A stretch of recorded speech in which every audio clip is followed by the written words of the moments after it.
Hello, it is Coach Cave, and today we're going to do something really fun called Dial a Story.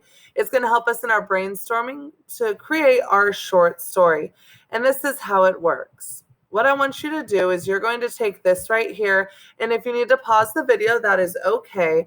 I need you to make a graph that pretty much looks like this. It's 1 through 9 and then 0 at the end. We have our characters, our two characters, setting, problem, and conflict. So just some reminders. Character protagonist, that is, a lot of people think that's our good guy. It's our main character in our story, okay? Our antagonist, can think of that prefix anti, bad, but our antagonist isn't always the bad guy. It's another main character. They're in conflict with our protagonist usually. Setting is pretty self-explanatory. It's where it takes place. And then we have our problem or conflict. What is the issue going on in our story? So what we're doing on this page is we are wanting to brainstorm some different options for these. So I gave you the first four. For example, for character protagonist, I have down dragon, girl guide, puppy, car salesman. I need you to think of 5, 6, 7, 8, 9, and 0.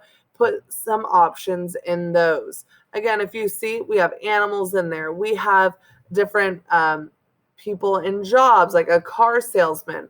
We have a mechanic, an actor, an astronaut. So you can kind of think outside the box. You could even use LeBron James, whoever you want to use. Just know you might end up using that in your story.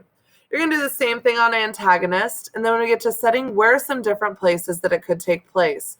Again, you are filling in the rest of your chart with your ideas.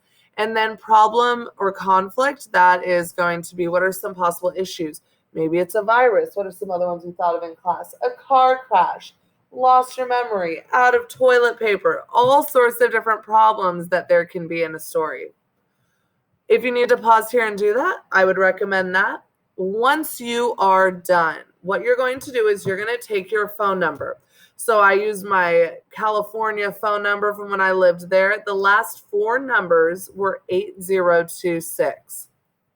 If you don't have a phone number to go off of, I want you to just write down 4 random numbers.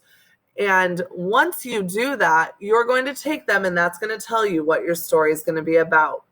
So for the sake of this and what we have, let's pretend my last 4 numbers were 4, 2, 3, 1. So that means that my protagonist would be a car salesman because the 4 is the first number. 2, tourist. My antagonist will be a tourist. 3, my setting, it takes place at the airport. And the problem is 1, they're having a fight. So by the time I'm done with this page, I need to have who my protagonist, antagonists are, and then what the setting and my problem and conflict are. If you have any questions, reach out to me and I'm more than happy to help. And when you're ready, move on to the next slide and we'll talk about the next step.